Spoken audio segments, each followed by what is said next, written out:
Welcome to the Carnivore Cast, the podcast focused on the carnivore diet and lifestyle, with practical advice from successful carnivores, citizen scientists, and top researchers. I'm your host, Scott Myslinski, and I'm here to speak with experts and experienced carnivores to get answers to your biggest and meatiest questions while helping you live your best life as a carnivore. This episode is sponsored by Ava Jane's Kitchen Colima Sea Salt. This salt, harvested from the ancient Colima salt flats in Mexico, is super delicious, super crunchy, and free of ocean-borne microplastics. Tastes great on everything from steak to eggs to water to coffee. I personally use it in all my meals and between meals for a bit of a pick-me-up.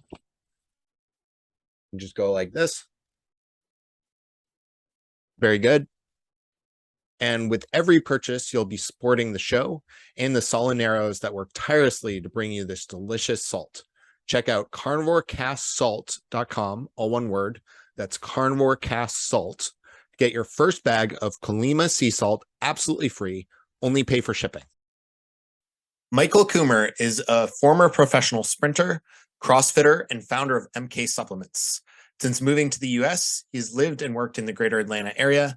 Michael's goal with his popular blog, michaelkummer.com, is to share what he learns so that you can spend time on something else.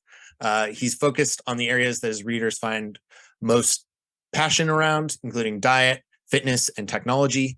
MK Supplements offers the highest quality dietary supplements on the market and is a small family-owned business. Welcome to the show, Michael. Thanks for having me. I appreciate it, Scott.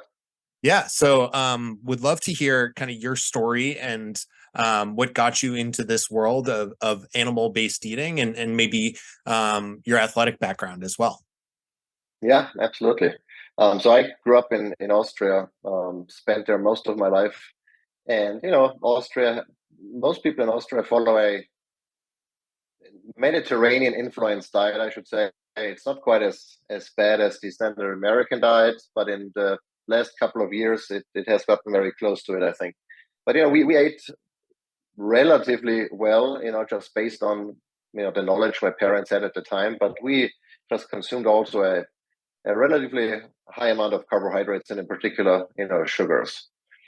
And what I remember from my dad was that he has always had stomach issues, always bloated, always, discomfort. And he's done a lot of things trying to figure out, what might cause those issues and how to fix them. And so he went through, a revolution of different dietary styles and things that he tried, some of which I think were a good idea, others maybe not so much. But unfortunately, he could never find out what was really causing all of those issues. And so he, at some point, concluded, well, maybe it's, genetics, because his dad had the same issues, died of stomach cancer, actually, below he turned 50. And so, and at some point, I started having those issues too, relatively early in my youth, actually. And I just figured, that's just how it is. It's normal to feel bloated and gassy and have pain and all of those things. We obviously didn't know any better, and we had certainly no idea how in particular, our dietary lifestyle, would influence how we feel. But fast forward, when I got out of high school and college, I joined the Austrian Army. Even before then, I started my career as a track and field athlete, and I got really invested in the fitness aspect of everything. I still had no idea, how diet played all into that, how sleep played into that, how stress management played into that, or alcohol consumption. But I at least knew that, fitness was important. And so, I embarked on my career as a track and field athlete, 100-meter sprinter. And when I joined the Army, they actually had a special program for athletes that, where the Army would basically support you and sponsor you to represent the country. And so that's what I did for a couple of years. And it was, I want to say, relatively successful for, an Austrian track and field athlete, where, track and field is not something that gets supported widely in Austria unless you're a skier or a soccer player. You don't really earn a whole lot of money and don't have a whole lot of support. But I was thankful of the Army, contributing there a little bit. And so I actually ended up number 5 in Europe at my age class, and number 20 in the world. Wow. And I was relatively fit at the time, and that was in my early 20s. but I still had, I wasn't overweight or anything. I was ripped. I was fit and everything, but I was, in hindsight, metabolically not healthy. I just didn't know at the time. And I was injured a lot. I was sick a lot. And all of the things that come along when you don't eat well and don't treat your body well, you have issues that can be avoided. And at some point, I decided, well, you can't really make any money in Austria being a track and field athlete. And so I embarked on my professional career in technology, moved to Switzerland, from Switzerland to the US. And once I arrived in the US, I adopted a standard American diet and way of life. I stopped working out. And after a couple of years, I didn't really like what I saw in the mirror anymore and figured there was something terribly wrong. And also, my GI issues were just, bothering me on an almost daily basis. And so, but again, still at this point, I had no idea what was going on and what might be causing all of this. And so I met my wife at some point and we saw a documentary on Netflix. I think it was Fat and Nearly Dead or something like that. I don't remember the exact title, but it was about, one of the core themes was how much added sugars the average American consumes every year. And so we realized, holy moly, we are eating a ton of added sugars. So we have to stop doing that. So we went through our pantry, threw out everything that had added sugars, and our pantry was pretty much empty at the time then. And we even realized that something like canned beans or, foods that you wouldn't even suspect of having added sugars had added sugars. And so that really sparked my curiosity and, trying to figure out, okay, what is going on with the food that we eat? And at the same time, I met a guy who became a good friend of mine who was on a paleo diet. And he was not the kind of guy, who would tell you, this is how you should eat and this is how you should live. But, he just did his thing. He looked strange to me by eating or not eating so many things that we would eat. And from time to time, I would ask him, so can you eat this? Can you eat that? The typical questions that you get when you eat differently than anyone else. And I remember distinctively, we were walking through Whole Foods, and I'm like, so can you eat corn? And he's like, corn? That's the kryptonite of paleo. And I'm like, okay. And I didn't quite understand what was going on and why, he would exclude certain food categories from his diet. Didn't seem to make sense, especially with the background of growing up that you need to eat your veggies, you want to eat your rainbow, all of those things that you think are true, but are that just, someone made them up and everyone thinks they're a fact and that's how you need to eat. And so I did more research around paleo, and one day I woke up and said, what, we need to do paleo. And I told my wife, I said, what, starting today, I'm gonna do paleo. I said, I'm gonna do paleo because I knew that she would probably not be as enthusiastic as I was at the time. But she was the one cooking for us. So she said, well, what do you mean by you do paleo? If you do paleo, that means I have extra work. So I don't think you're gonna do paleo. And that led to the big discussion because I didn't approach it, in the best possible manner. So we were struggling a little bit in how we, were eating and all. But then at some point, she did her own research and like, okay, you know what? This is actually solid. We need to get away from, the standard American diet. Paleo is the way to go. And paleo in the beginning for us really meant a piece of steak and maybe some grilled zucchini on the side. That was what we thought of as a paleo-friendly meal. And lo and behold, all my stomach issues went away because I, excluded a lot of different food categories and obviously also individual foods.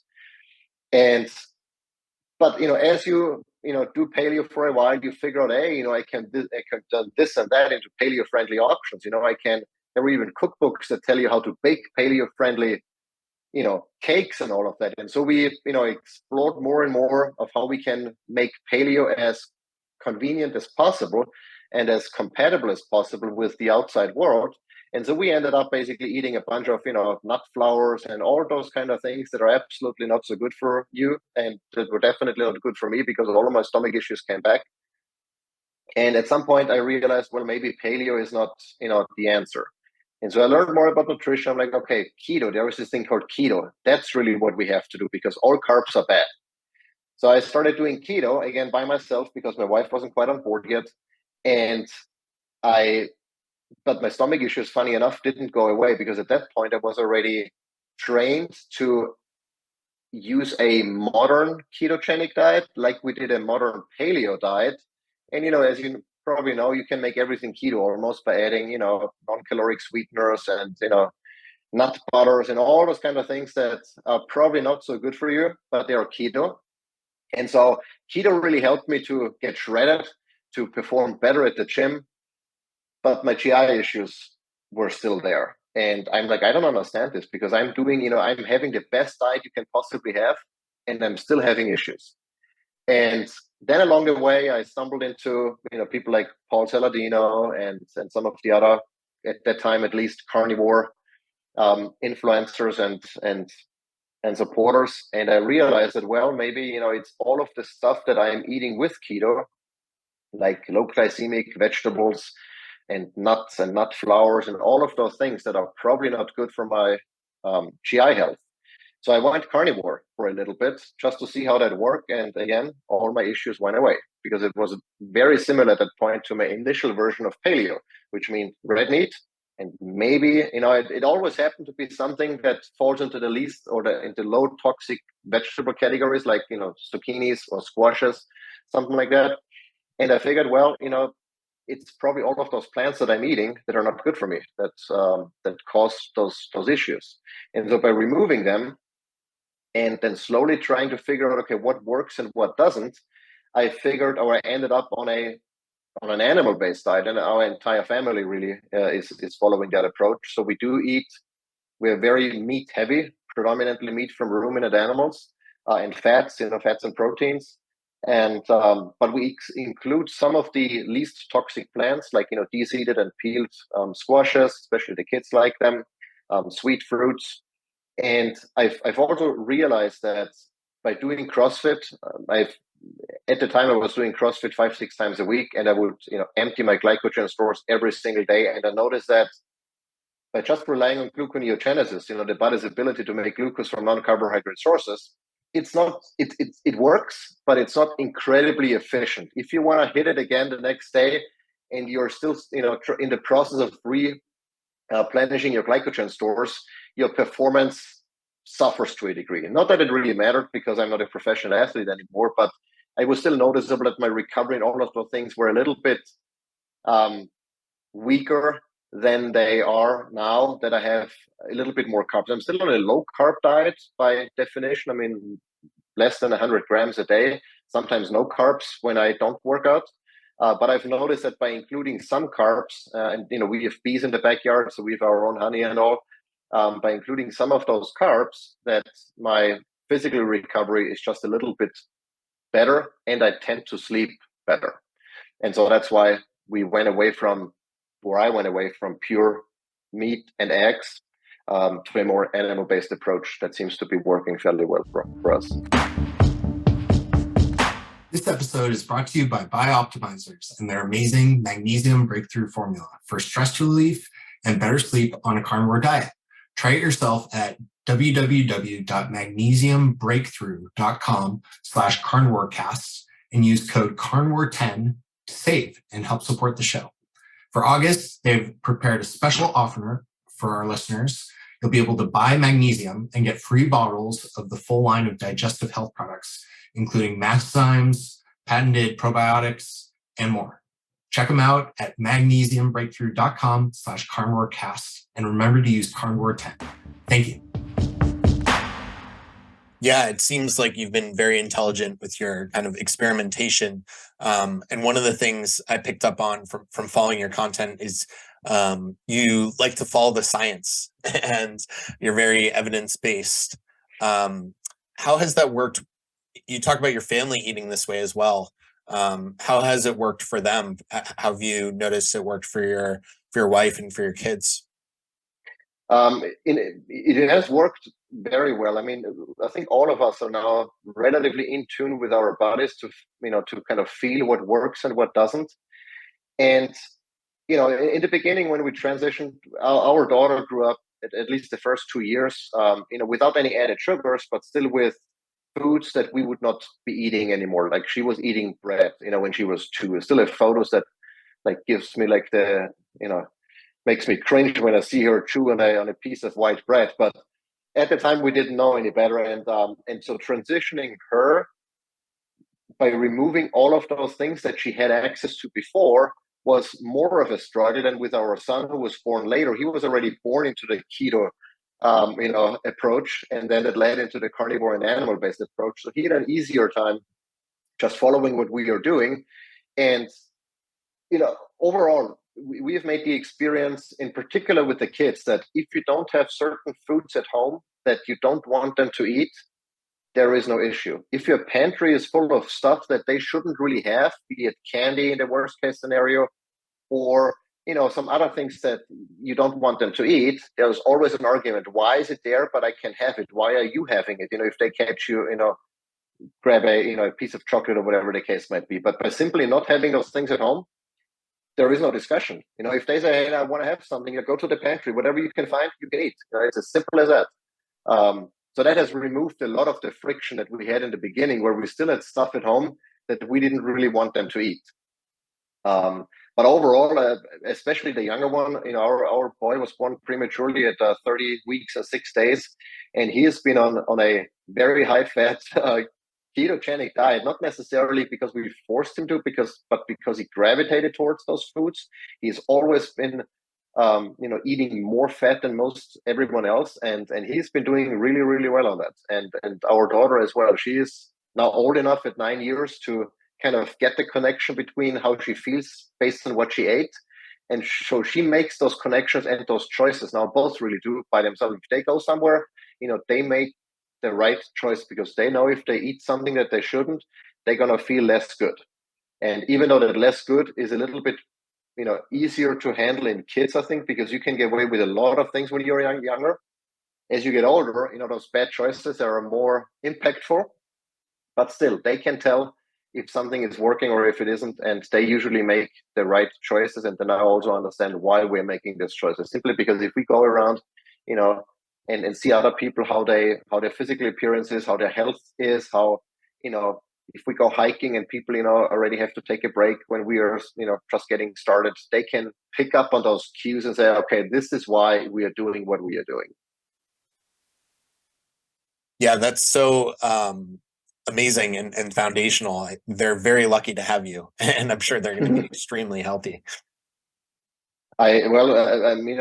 At some point they'll make their own choices, and I'm not necessarily looking forward to that point where we cannot influence their decision making anymore. But I hope by doing what we do now, and by letting them watch how we do things, because it's one thing to tell a kid how to do something or how to behave, versus showing them how it's done. And they've been seeing us making the right choices, and hopefully that'll carry through and help them to make the right choices as well. Yeah.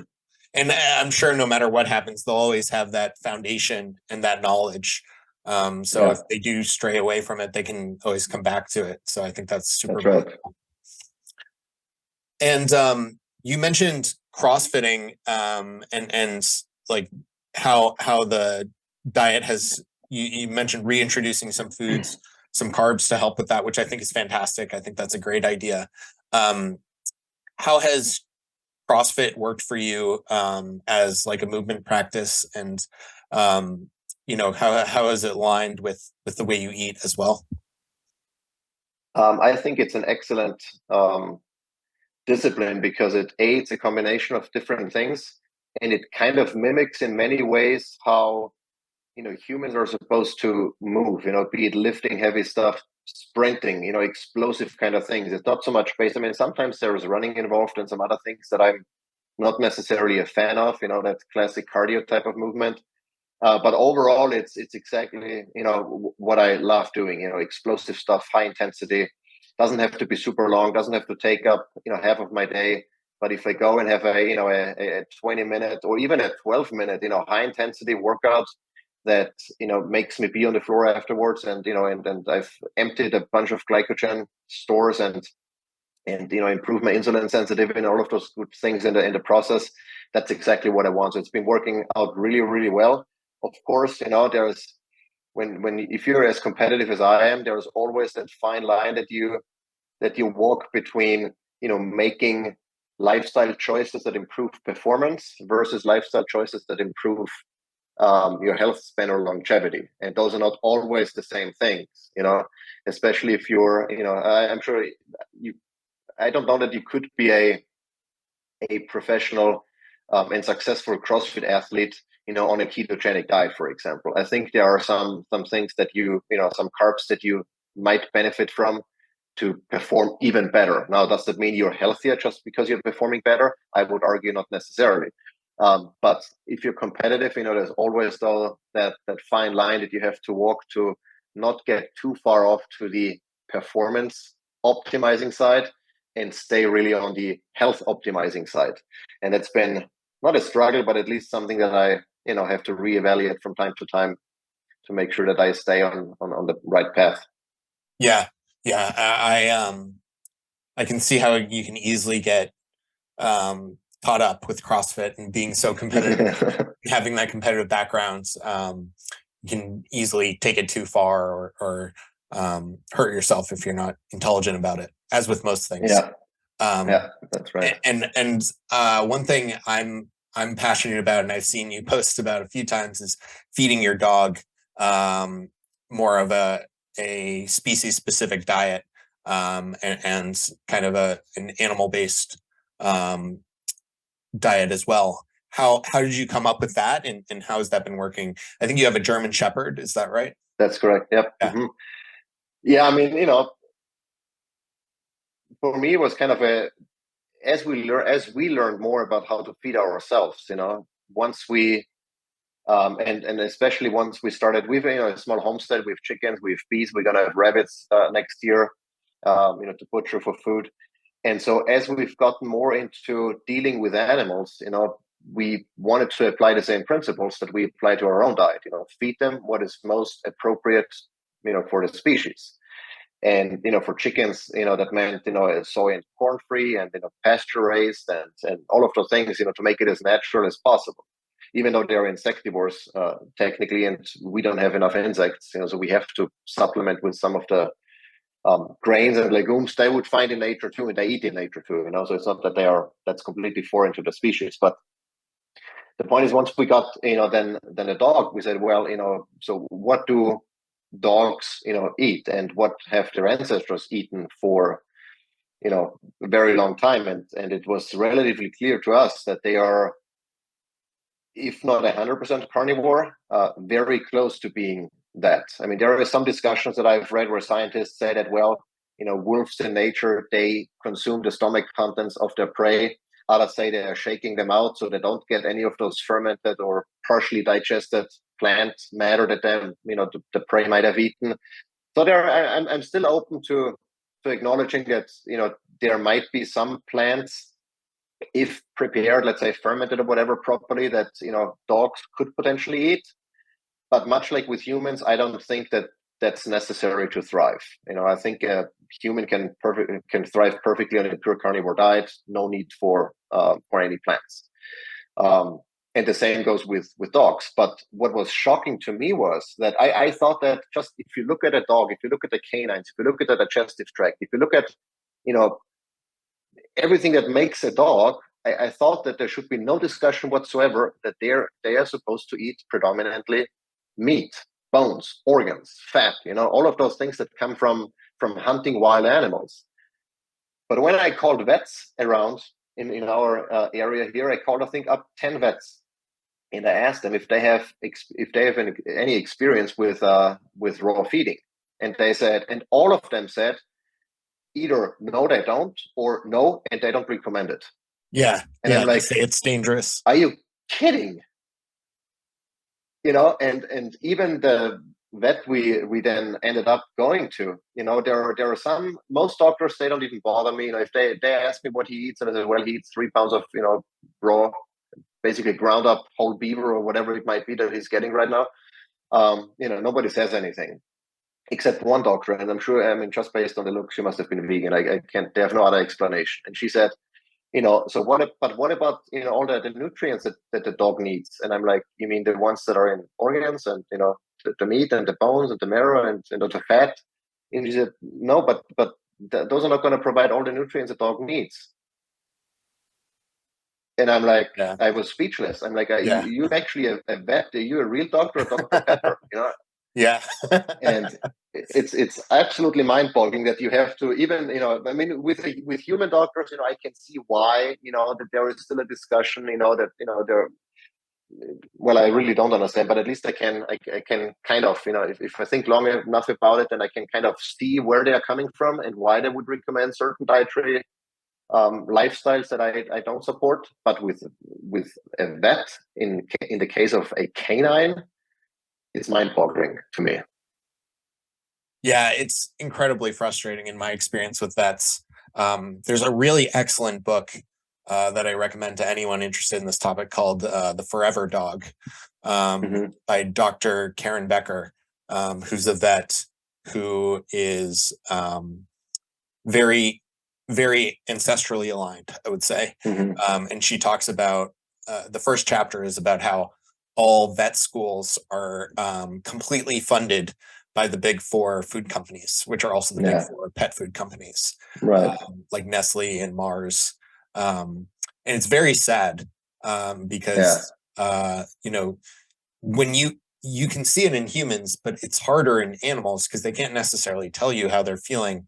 But a lot of people's pets are just, you know, having diarrhea all the time, you know, lethargic. People see their dogs like scratching their backs on the ground. They think, oh, that's so cute. It's usually like a skin condition they have. And so dogs are suffering from all these problems that, in my experience, can be alleviated with a proper diet. And yeah, when we go to the vet and we tell them what we feed our dog, they say that's dangerous, that leads to heart disease, all these things. And meanwhile, they sell kibble. They sell I won't even call it food, but they sell bags of kibble, and so it's very frustrating. But yeah, it's amazing when you do feed your dog the right diet. Like, it improves their personality. They're more sociable. They're more energetic. It's like everything improves so quickly too. You get the feedback so fast with the dog. So that's always been really cool. Yeah, I totally agree. And even with humans, you know, I mean, you know, if I go to the doctor and they tell me, well, you know, your LDL is high, you know, maybe you should go on a statin. I mean, I would tell him, look at me, you know, do you think I need anything? I mean, look at you and look at me, and you tell me that I'm, you know, I'm sick or at risk of of any type of metabolic disease. So, you know, it's it's crazy. But Michael, I'm curious, can you tell us a little bit about MK Supplements? What led you to founding that, and what has that business been all about? Yeah. So, you know, I think during our keto times already, we started experimenting with organ meats, freeze-dried organ meats, and we, you know, I used to buy many of the supplements from the Liver King, you know, from Ancestor Supplements, great products. And after a while, I thought, you know, or my wife actually told me that, you know, you need, or you should have also a physical product, because most of my business has been about publishing content, you know, so it was always digital products basically, and I was always at the mercy of, you know, Google algorithm changes. You know, they change stuff every day, and suddenly something ranks and it doesn't rank anymore, and then, you know, it's always a roller coaster, if you will. And so we figured by having a physical product that could, you know, provide a second income stream, so I can, you know, focus more on the long-term strategy of my content production and not be so reliant on Google. And I thought about, okay, what would be that one supplement that I could see myself not only taking, but also supporting and selling for the rest of my life, you know, because I've taken and used many, many different supplements, you know, throughout my career and blogging as part of my reviews. And very often, you know, I start taking something and then after a while I'm like, okay, it's not mission critical, so I'm not going to continue paying for it. But I figured organ meats are so foundational to what I believe is a species appropriate diet for humans, that I figured, okay, this is something that I can, I don't think I'll ever stop eating organs, you know, and switch them for something else. There is nothing that I know that is more nutrient dense than organ meat. Maybe some other parts of the animal, but predominantly the organs. And so I figured, okay, let's come up with something that that we can support for the rest of our lives, where we don't have to realize at some point, okay, you know what, this is actually not aligning with our dietary lifestyle anymore. And so I wanted to do an organ meat supplement, but I also figured that there are already a couple out there, that have like 5 different organs in there. And I thought, okay, if you really look at the micronutrient matrix of the micronutrient composition of all those different organs that you could add into an organ mix, it's really liver that gives you the biggest bang for your buck, followed by heart and spleen. Right. So those 3 together cover, I don't know, probably 95% of your micronutritional needs, at least as far as vitamins and minerals are concerned. There are obviously peptides and coenzymes and cofactors in some of the other organs that are beneficial. But if someone, wants to get ahead of the game and wants to cover the bases, I think those 3 give you the biggest bang for your buck. And so we started with liver, and I wanted to do it a little bit differently, because most of the supplements you get on the market come in plastic bottles. And I'm not a huge fan of plastic, both from a xenoestrogenic perspective as well as from an environmental perspective. We don't need more plastic. So I wanted to do something in glass bottle, metal lid. And also, supplements are not cheap. And so fortunately, because the supplements business is not my primary income stream, I could afford to provide a little bit of a better value. So we said, you know what, we're going to do 45 servings instead of 30. So you get 50% more product for the same price. It comes in glass. With a metal lid, and it's the same high quality, 100% grass fed, grass finished, New Zealand organ meat that you would get from some of the other great brands that are out there. And so we started with liver, and then the second supplement was kind of a no-brainer, because spleen and heart are the 2 other organs that are super nutrient dense, especially as far as iron and vitamin C and selenium are concerned. And so we launched a second supplement, heart and spleen, and from there, we'll see what comes next. But that was really the inspiration to provide something that's valuable, that's affordable, and that's in fact, I wouldn't even call it a supplement. It's real food, that's just freeze-dried, preserves most of the nutrients, and you can use that very conveniently, even if you don't like the taste of organs, which, especially liver, many will never get around eating liver, unfortunately. Yeah, I agree. It is more of a food, and it's one supplement that I include daily. I either have an organ complex, which has 9 different organs, or just liver, and I kind of cycle between those. And Michael, you have a really awesome blog, which is just your name, which is great website URL. And can you talk about some of the other like lifestyle, or I hesitate to call them biohack, but kind of habits you have around that you find have benefited you? Yeah, really. I mean, one of the things that I do, actually have a board here, a whiteboard on the side, where I keep track of how many minutes a week I cold plunge, I sauna bathe, I expose myself to red light, and I do some mobility work. And so cold plunging and sauna bathing, that's something I only started about a year ago or so, but it's really an integral part of my life to either, get more energy in the case of a cold plunge, especially if you do it in the morning. You're awake definitely, regardless of how you slept, once you get out of the cold water. But also just from a, becoming more resilient. I think we are all way too comfortable, and I think being comfortable makes us weak. And so by exposing myself to those hormetic stressors, be it, cold water, or be it a hot sauna, or even a workout or fasting. I mean, there are many other stressors that you can leverage. I've noticed that I've become significantly more resilient. My immune system is more robust, and I just feel better overall. Sauna bathing typically then in the afternoon, to relax and calm down and cause that drop in core temperature after the body has cooled down, which helps falling asleep quicker and getting into deep sleep quicker. But also really some of the things that I do on a regular basis. Some of the other things that I've experimented with, just from that's more a performance enhancing perspective, is intermittent hypoxic training. And so for the past 6 weeks, actually, my wife and I have slept in an altitude tent. So it's basically a plastic tent on top of our bed that has 15% oxygen. So it's like an oxygen compressor that puts in lower oxygen. and doesn't let any oxygen from the room in. So we've been sleeping in that. And I also have the same system, really, a similar compressor and everything, but you use it as part of a workout. So you work out with the mask on and you breathe in. This is actually, it simulates the altitude of Mount Everest base camp. So you're really struggling, exerting yourself and breathing low oxygen, but then it also has the ability to switch over to 90% oxygen.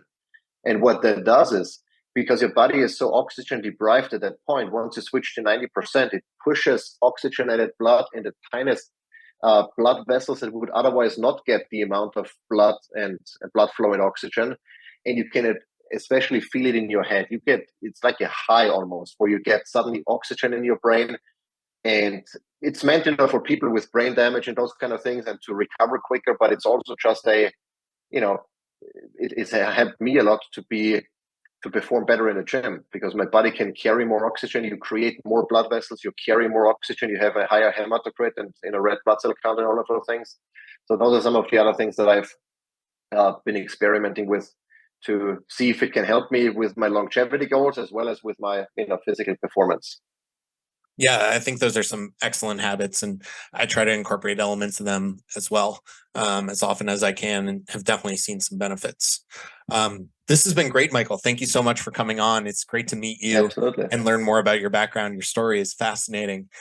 Where can people find you and follow along with you? And I'll have links to everything in the show notes as well. Cool. I think I'm most active and active-ish on Instagram. I'm not super active on social media, but Instagram is probably where you can find at least some of the photos and videos and reels that I publish. And then otherwise, my blog is probably the best resource to see what I'm testing, what I'm up to, what new products I'm testing and playing with. And then my supplement store is shop.michaelkummer.com. So very easy as well. Awesome. I'll make sure to have links to all that, and hope you have a fantastic rest of your day, Michael. Thank you. I appreciate it. Thanks. If you enjoy the show, please consider supporting the Carnivore Cast on Patreon. By becoming a patron, you'll help us reach more people and continue to create content on carnivore. There are also exclusive perks available, such as private Q&As, consultations with me, and more. Become a supporter at patreon.com/carnivorecast. Check the episode description for the link. Thank you, and I'll see you there. Thank you for listening to this episode of the Carnivore Cast. If you enjoyed this episode, please review on iTunes. It really helps us out, and share it with a friend. What questions would you like answered, or who would you like to hear from in the carnivore research community? You can find me on Twitter, Instagram, and Facebook at Carnivore Cast, or go to carnivorecast.com. You can also email me at info@carnivorecast.com. I'd love to hear from you. Until next time, keep it carnivore.